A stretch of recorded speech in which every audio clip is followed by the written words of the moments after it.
Hola, buenas tardes. Mi nombre es Michelle Arisbet Gómez Martínez, estudiante de Medicina de la Universidad La Salle Bajío, y esta es la entrega de mi video correspondiente a la evaluación de el segundo parcial en la materia de aspectos legales y medicina forense.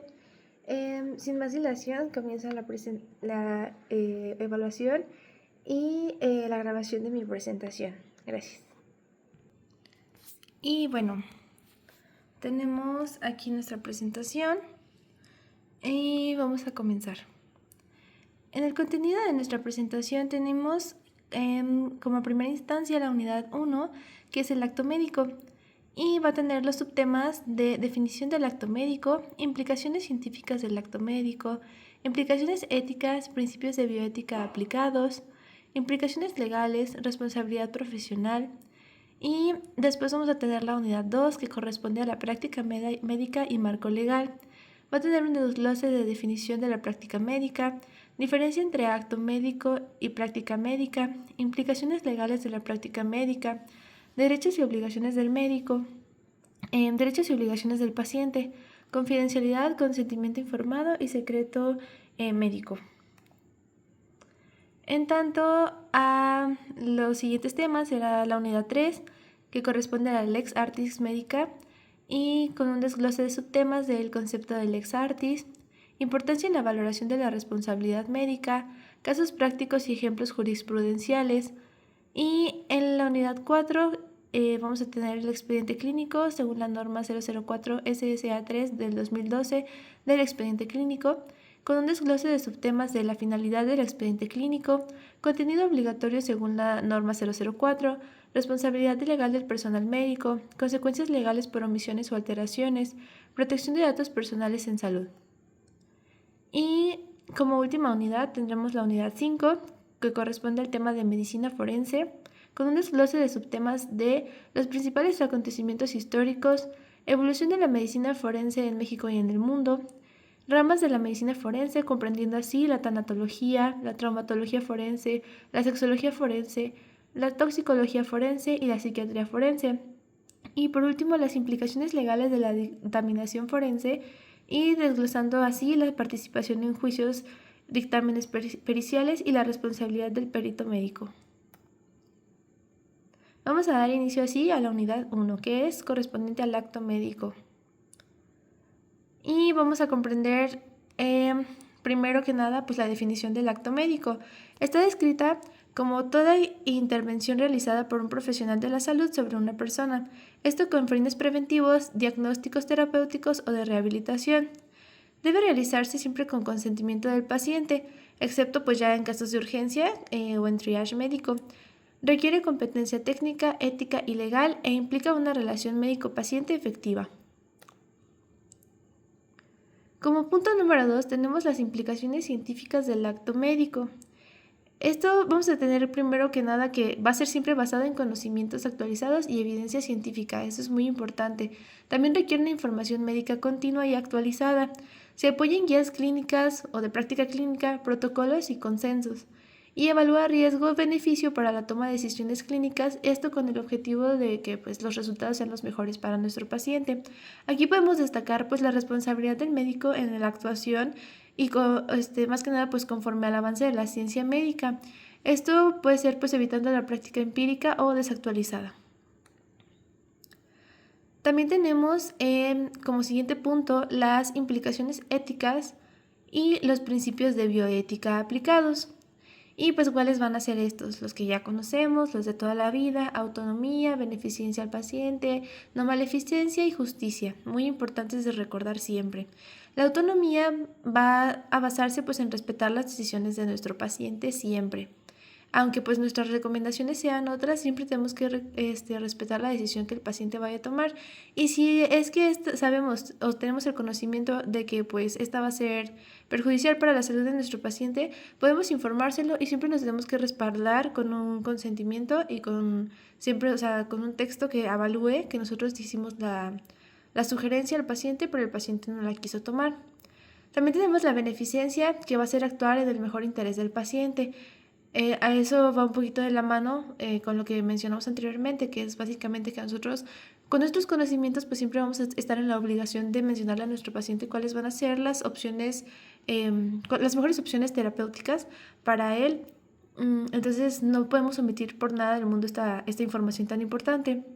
La no maleficencia, pues va a ser básicamente eso, evitarle el daño al paciente, evitar pues todos los actos de iatrogenia y negligencia médica y pues seguir siempre, regirnos siempre con estos principios tan importantes que van a asegurar la salud y la vida de nuestro paciente. En la justicia, pues tenemos la equidad en el trato y acceso a recursos. ¿Esto qué quiere decir? Que no se va a hacer discriminación a ningún paciente sin importar su raza, sexo, preferencias sexuales, género, su proveniencia de donde sea, si es extranjero, si es mexicano. Absolutamente sin importar nada, nosotros nos vemos en la obligación de respetar y ser equitativos con el trato a cada uno de nuestros pacientes y brindarles el acceso a los recursos de la misma forma que a cualquiera de ellos. Y bueno, nada más para destacar en este caso, pues que cada principio bioético va a integrarse pues en la toma de decisiones médicas siempre.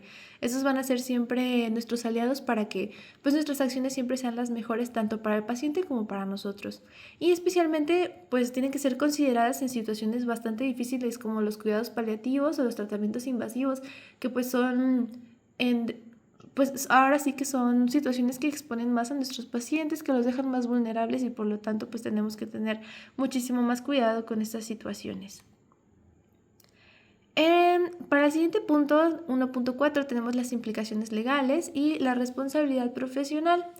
En este caso, bueno, pues tenemos que el médico pues va a responder civil, penal y administrativamente siempre por sus actos. Por lo tanto, pues tenemos que actuar de la mejor manera posible. La responsabilidad va a surgir por la acción u omisión que cause daño al paciente.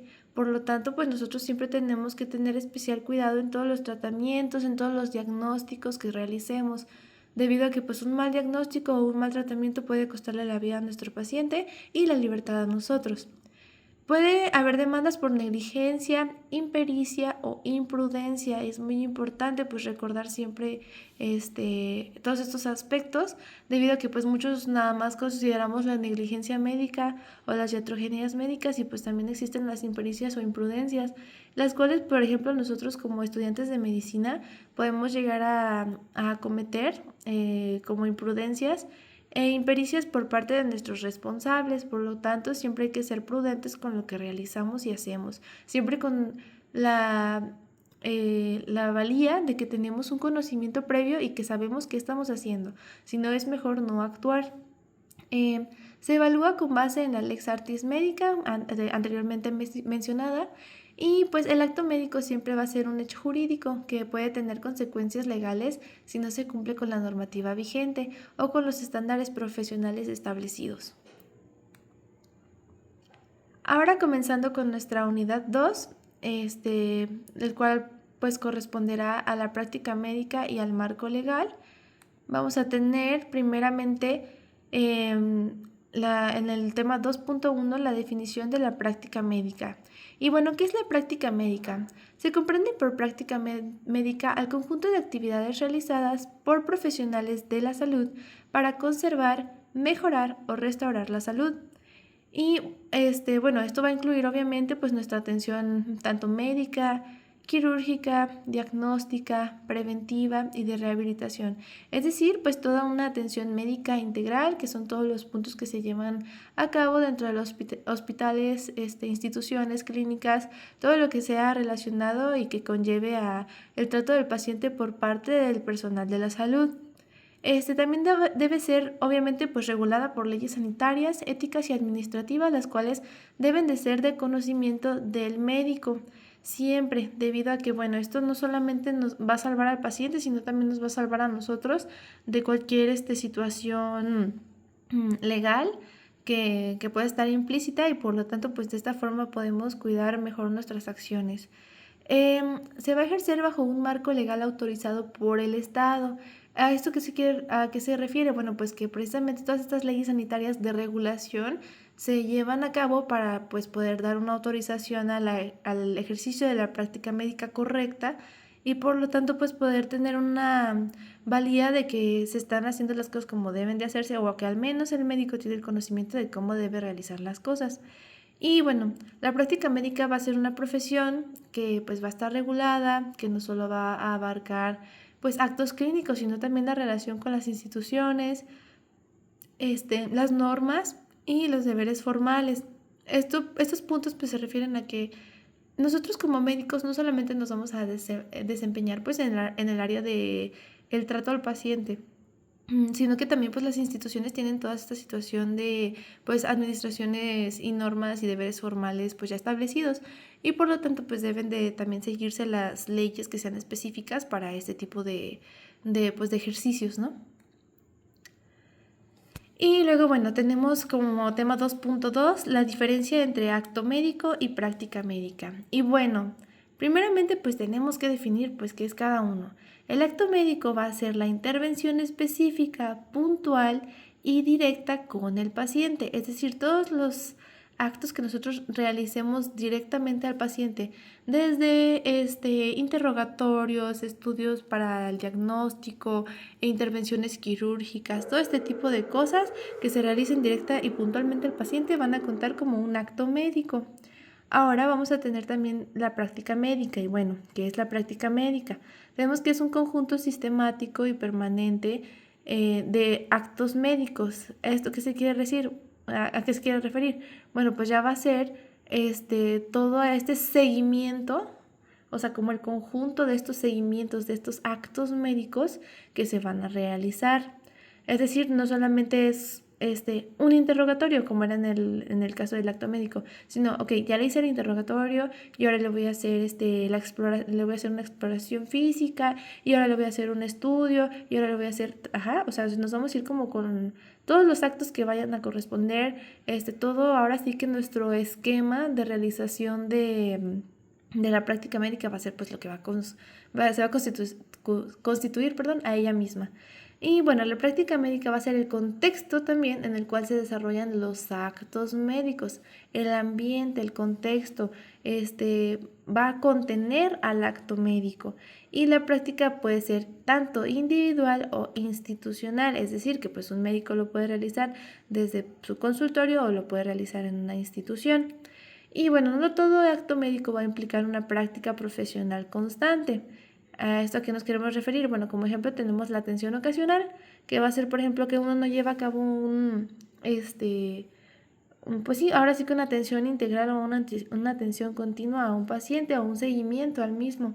Pero pues toda esta práctica médica de todas formas va a estar implícita, en esa va a estar implícita pues la relación repetida y sistemática de actos médicos. ¿A qué se refiere esto? Un acto médico lo realizas una vez. Una práctica médica la vas a realizar de forma repetida y sistemática. Esa va a ser como nuestra diferencia principal. Y bueno, ahora tenemos en el tema 2.3 las implicaciones legales de la práctica médica. Bueno, vamos a tener que principalmente pues tiene que cumplir con leyes sanitarias, civiles, penales y laborales, como ya mencionamos anteriormente, pues no nos regimos solos, ¿no? O sea, tenemos que seguir pues estas leyes que ya están previamente establecidas y por algo están ahí. También tenemos que el profesional debe estar titulado, certificado y autorizado legalmente. Esto es muy importante. Lamentablemente aquí en México no se le da mucho énfasis y hemos visto muchos charlatanes por ahí haciéndose los médicos y poniéndose una bata o poniéndose un quirúrgico y ya sintiéndose Juan Camaney. Entonces, pues no. Nosotros tenemos que estar con todas nuestras titulaciones al día, con todas nuestras evaluaciones, con todos nuestros exámenes pasados, con todo. O sea, tienen que estar todas las certificaciones bien al día, bien establecidas, bien vigentes para poder ejercer adecuadamente nuestra práctica médica. La mala práctica médica pues puede derivar en sanciones legales severas, como lo hemos estado viendo a lo largo de esta presentación y como lo vamos a continuar viendo un poquito más adelante y de una forma más específica. El expediente clínico va a ser una herramienta fundamental para la protección del médico y el paciente, por lo tanto, tenemos que fijarnos muy bien cómo lo redactamos. Lamentablemente no se le da el énfasis necesario al momento de redactar un expediente clínico, y hay hospitales en los que no se realiza de la forma correcta. A veces se omite mencionar muchos procedimientos o estadios del paciente por cuestión de práctica, por cuestión de que tengo mucha gente, se me olvidó completarla, X o y es muy importante debido a que esta va a ser nuestra evidencia principal y fundamental de todos los actos que nosotros llegamos a realizar o no. Entonces, pues por lo tanto tenemos que estar bien al pendientes de cómo es la redacción de nuestro expediente clínico, y tanto si es digitalizado como si es a mano. Entonces, bueno, ejercer sin título o sin respeto a las normas legales no se puede considerar delito o un acto administrativo sancionable, y sí, para esto hay penalización. Y bueno, continuando con el punto 2.4, que comprende los derechos y obligaciones del médico, vamos a tener que pues ejercer la medicina con libertad ética y científica va a ser una obligación del médico.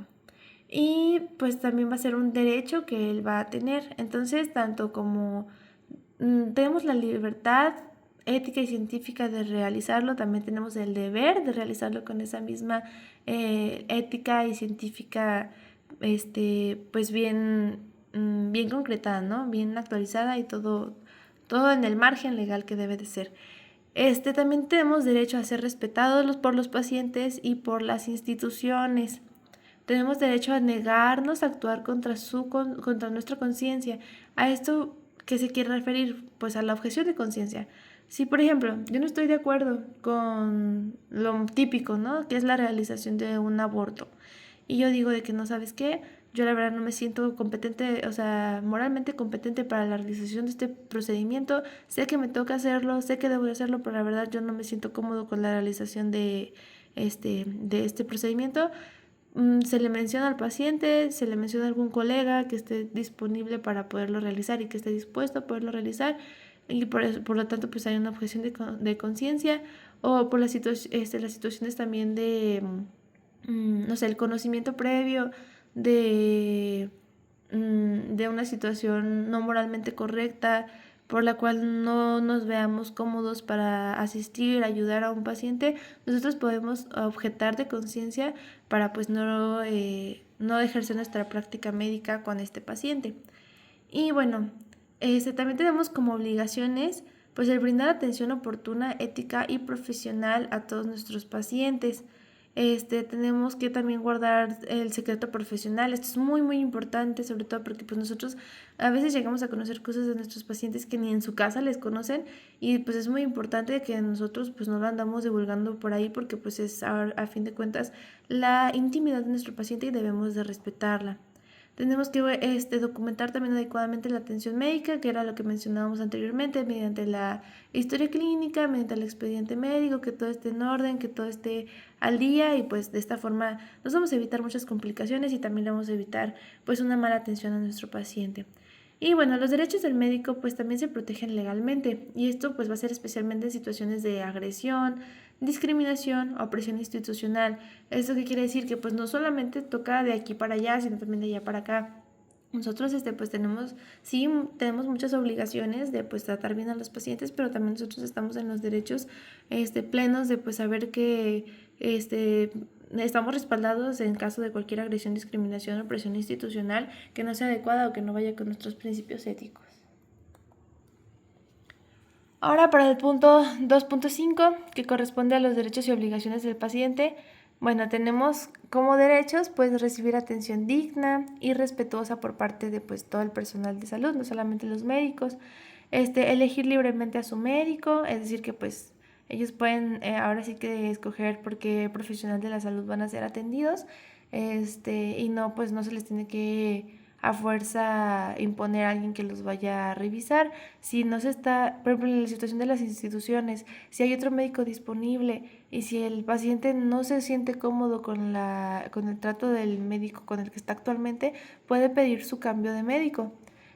También tenemos que considerar pues que otro de los derechos de los pacientes pues sería obtener información clara y veraz, y esto es de todo, desde sus diagnósticos los tratamientos, las opciones que tiene, quirúrgicos, no quirúrgicos, farmacológicos, no farmacológicos, de todos. Y tienen que pues saber, tener el conocimiento de cuál es su estadio, cómo están ellos de salud, qué se puede hacer, qué ya no se puede hacer, cuáles serían otras opciones, todo ellos lo deben de conocer. Porque pues ahora sí que la información es poder y mediante esto pues el paciente puede también hacer una toma de decisiones más concreta y pues también nos ayuda a nosotros porque pues va a ser más objetiva. Otorgar o negar su consentimiento informado, eso también es muy importante. Con esta información previamente clara y dicha y todo, el paciente está en todo su derecho de aceptar o no la atención médica. Tanto las obligaciones, pues tenemos que sería proporcionar información veraz al médico, seguir las indicaciones terapéuticas, porque pues también cómo los vamos a ayudar si ellos nos ayudan. Respetar al personal de salud, esto es muy importante, por lo tanto pues va de la mano con los derechos del médico que fueron pues ahora sí que ser tratados con dignidad por parte de los pacientes y con respeto. Y bueno, los derechos del paciente van a estar protegidos por la Ley General de Salud y la Carta de los Derechos Generales de los Pacientes en México. Esto es muy importante de considerar siempre. Ahora tenemos el 2.6, que es la confidencialidad, consentimiento informado y secreto médico. Bueno, vamos a repasar primero que nada pues estas definiciones. Como confidencialidad tenemos que es el derecho del paciente a que su información no sea divulgada sin autorización, que va mucho de la mano pues con esto que mencionábamos acá anteriormente, de que pues nosotros debemos de guardar el secreto profesional, ¿no? Entonces va muy de la mano con eso. Que el siguiente punto sería pues el consentimiento informado, que pues es la autorización voluntaria escrita y documentada previa a procedimientos médicos que nos brinda el paciente. Nosotros esto pues lo tenemos que redactar, que tiene que estar en ley y forma para podérselo entregar al paciente, que nos firme y que pues saber si él está realmente de acuerdo o no con lo que se le va a realizar. El secreto médico pues es también el deber del médico de no revelar información obtenida en la relación profesional. Como ejemplo pues tenemos la notificación de enfermedades de declaración obligatoria o riesgo para terceros. En el tema 3, unidad 3, vamos a tener la Lex Artis Médica.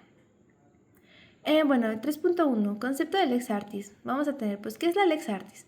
Es el conjunto de normas, criterios, técnicas y principios aceptados por la comunidad médica en un momento determinado.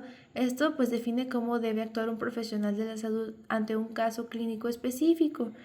No es una ley totalmente escrita, pero tiene el valor legal como un estándar de juicio, así que esto es muy importante. Se adapta según el avance científico y el contexto del paciente.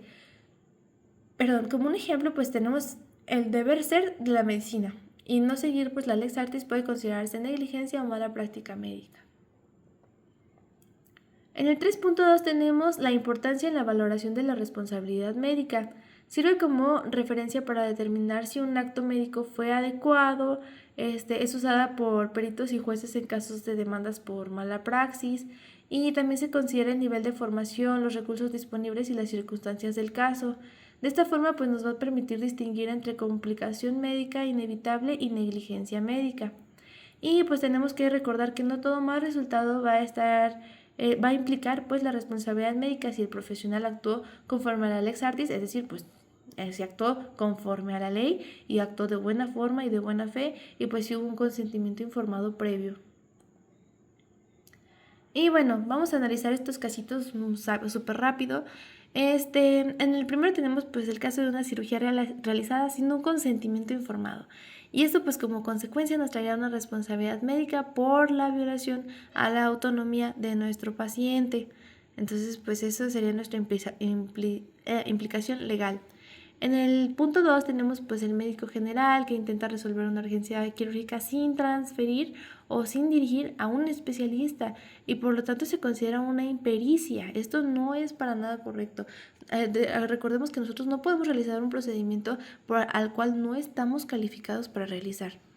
En el punto 3 pues tenemos el uso de tratamiento no aprobado sin justificación, que esto corresponde a una violación de la Lex Artis. Y pues bueno, las jurisprudencias mexicanas han determinado que el incumplimiento de protocolos o la omisión en el diagnóstico pueden ser causa de responsabilidad médica y por lo tanto causa de responsabilidad penal para el médico. En la unidad 4 tenemos el expediente clínico, la norma 004 tan sonada del expediente clínico. Y bueno, ¿cuál es la finalidad de nuestro expediente clínico? Pues va a ser un documento médico legal que registra cronológicamente, pues ahora sí que pues toda la atención médica que es brindada a un paciente. Esto nos va a servir pues para dar continuidad médica, poder evaluar pues la calidad de la atención y respaldar al profesional, y eso pues de poder dar una continuidad médica pues va a ser en el caso de que pues un día un médico deje de ver a un paciente por X o Y razones, lo cambiaron, ya está en la mañana, ya está en la tarde, lo que sea, pues el que sigue, el otro médico que lo va a atender, tenga pues en cuenta todas las consideraciones previas, todos los diagnósticos previos, tratamientos de nuestro paciente, y pues pueda tomar las mejores decisiones clínicas y farmacológicas para el mismo. Va a ser una herramienta de defensa legal ante conflictos médico-legales, por lo tanto pues es tan importante su redacción, que esté completo, que sea legible, que las historias clínicas estén al día, las evoluciones, absolutamente todo. Y pues va a permitir la investigación, docencia y planeación en la salud. Por lo tanto, pues el expediente clínico no solo tiene utilidad médica, sino también ética, legal, administrativa y científica.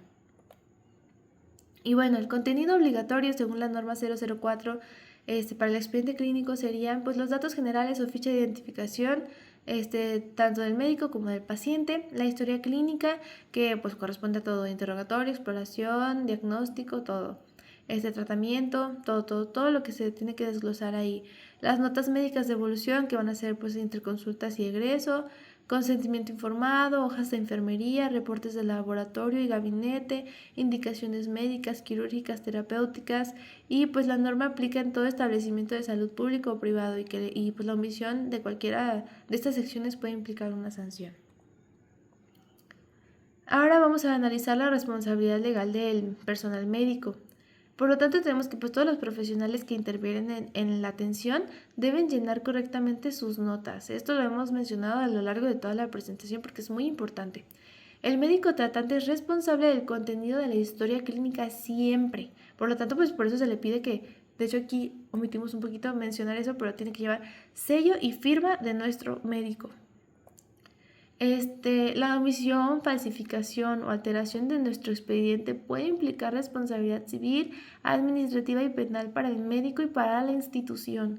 Y por lo tanto, pues el expediente es propiedad de la institución, pero la información que contiene le pertenece al paciente. Por lo tanto, si el paciente en algún punto de la atención médica quiere una copia de su expediente, estamos en la obligación de dársela, pero pues esto se tiene que hacer mediante una carta donde se le explica al paciente que ok, sí se le va a brindar y no sé qué, pero que pues que esté ahí avalado el hecho de que pues él pidió la información, que nosotros se la brindamos, en qué momento y todo, y por qué razón. Se tiene que avalar todo esto. Y bueno, pues una mala documentación puede ser vista como negligencia, incluso si la atención médica fue correcta. Ahora en el 4.4 tenemos consecuencias legales por omisiones o alteraciones. Pues la omisión pues, puede considerarse negligencia médica, como por ejemplo no notar un hallazgo relevante encontrado en el paciente. La alteración intencional pues, puede implicar falsedad en documentos de delito penal. La pérdida o destrucción del expediente pues implica responsabilidad administrativa y sanciones por parte de autoridades sanitarias para el médico de la institución. Va a afectar la defensa legal del médico y los derechos del paciente, y la ausencia del consentimiento informado documentado, aunque pues haya existido verbalmente, puede invalidar la defensa legal del médico en casos de complicaciones médicas esperadas. Ahora, pues la protección de datos personales en salud. La información médica es confidencial y sensible según la Ley Federal de Protección de Datos Personales. Solo puede compartirse con autorización del paciente o por orden judicial. Por lo tanto, pues el expediente debe de guardarse en condiciones de seguridad y con acceso restringido. Por lo tanto, las instituciones deben contar con avisos de privacidad y políticas de manejo de datos.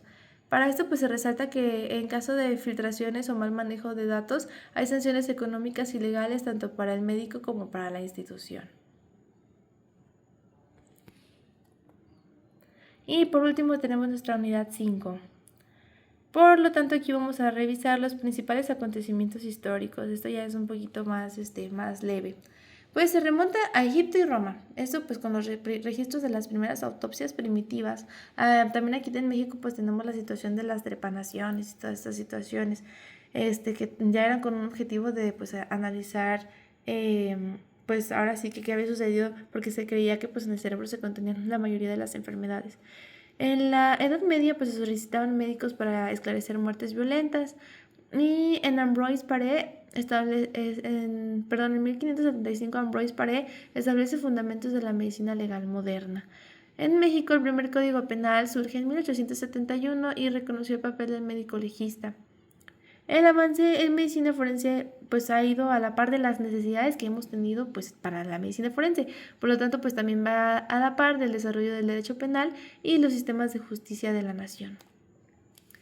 La evolución de la medicina forense en México y en el mundo tenemos que en el siglo XIX se institucionaliza en Europa como disciplina universitaria pues ya legal, de hecho incluso antes que la medicina. En México se establece formalmente como la Fundación del Servicio Médico Forense o CEMEFO, y la UNAM crea la primera cátedra formal de medicina legal en el país, y pues actualmente forma parte esencial del sistema penal acusatorio para todo el proceso penal. La medicina forense en México pues ha colaborado relevantemente pues en muchos temas ahora que lamentablemente se observan, como el feminicidio, desapariciones y pues toda esta situación que corresponde a la evaluación y penalización que tengan que ver con los derechos humanos. Y bueno, las ramas de la medicina forense o tanatología pues estudia los fenómenos relacionados con la muerte, determina causa, mecanismo, momento y forma de la muerte, aplica métodos como necropsias, análisis cadavéricos y estudios post-mortem, y pues es esencial en casos de muertes violentas o sospechosas. Y pues las ramas de la medicina forense también vamos a tener la traumatología forense. Va a analizar las lesiones en víctimas y agresores, va a determinar el tipo de objeto usado o el mecanismo de producción y compatibilidad con los relatos, va a clasificar pues las lesiones según la gravedad, tiempo de evolución y consecuencias legales, va a apoyar en casos de violencia, accidentes, torturas o abusos, y pues es importante, muy muy importante para la clasificación de las lesiones como leves, graves, mortales y su impacto en el juicio. También tenemos la sexología forense, la cual va a investigar delitos sexuales como violación, abuso y acoso, va a evaluar lesiones genitales, presencias de semen, pruebas de ADN, todo este tipo de cosas. Involucra la valoración física y psicológica de las víctimas e incluye casos de abuso infantil, trata y violencia sexual institucional. El enfoque pues siempre va a ser desde el respeto, tiene que ser sensible, respetuoso y con un apoyo psicológico integral. La toxicología forense pues va a detectar sustancias tóxicas en el cuerpo como alcohol, drogas, venenos. Se aplican intoxicaciones, suicidios, homicidios y accidentes. Usa muestras de sangre, orina, vísceras o cabello e informa sobre concentración, vía de ingreso y tiempos de exposición de las sustancias. Y pues es especialmente relevante en accidentes automovilísticos, crímenes por envenenamiento, sobredosis y suicidios. Tenemos también la psiquiatría forense, la cual pues va a evaluar el estado mental de los imputados y de las víctimas. Se va a determinar si el individuo comprende la ilicitud de sus actos, si se emiten también dictámenes sobre la imputabilidad, peligrosidad o simulación. Se interviene en casos de trastornos mentales, drogadicción y riesgo suicida, y puede ser decisiva en un juicio para aplicar medidas de seguridad en lugar de sanciones penales pues, a los imputados. En la dictaminación forense tenemos pues las implicaciones legales de la dictaminación forense, y pues por lo tanto pues estos dictámenes médicos pues van a ser pruebas periciales en procesos judiciales que pues deben ser objetivos, fundamentados y realizados por expertos siempre, debido a que pues van a tener un valor con el juez y pueden ser impugnados. Por lo tanto, pues el perito debe comparecer, sustentar su opinión y responder a contrainterrogatorios siempre, buscando pues más que nada que esto sea objetivo y que sea pues lo más veraz posible. Por lo tanto, pues la redacción clara, neutral y técnica del dictamen médico legal va a ser fundamental para las implicaciones legales de la dictaminación forense por parte del perito. Y pues como último tema tenemos la participación en juicios, dictámenes periciales y responsabilidad del perito médico. El perito médico pues va a actuar como auxiliar del juez, debe ser imparcial, profesional y éticamente responsable. Su opinión puede influir directamente en la sentencia. Tiene la responsabilidad penal si falsea información, actúa con dolo o negligencia, y el perito no defiende a una parte, sino que colabora con la verdad jurídica desde la ciencia médica siempre. Como conclusión, tenemos que el ejercicio profesional de la medicina no solo se va a regir por conocimientos científicos, sino pues también por principios éticos, normativos, legales y criterios técnicos que garantizan una atención segura, responsable y humanizada. Comprender conceptos como el acto médico, la lex artis, el expediente clínico y la medicina forense permiten pues a nosotros que somos profesionales de salud actuar con una mayor conciencia de nuestro impacto en la vida del paciente y pues de nuestra responsabilidad ante la sociedad y la ley. Por lo tanto, la práctica médica, cuando se ejerce con rigor ético, conocimiento actualizado y dentro de los marcos jurídicos correspondientes, fortalece la relación médico-paciente y protege tanto al profesional de la salud como al usuario que utiliza los servicios de la salud. Y pues aquí estaría nuestra bibliografía, por si gustan consultarla. Y pues de antemano se les agradece. Muchas gracias por su atención. Espero que les haya sido de utilidad esta presentación. Y pues sin más me despido. Muchas gracias.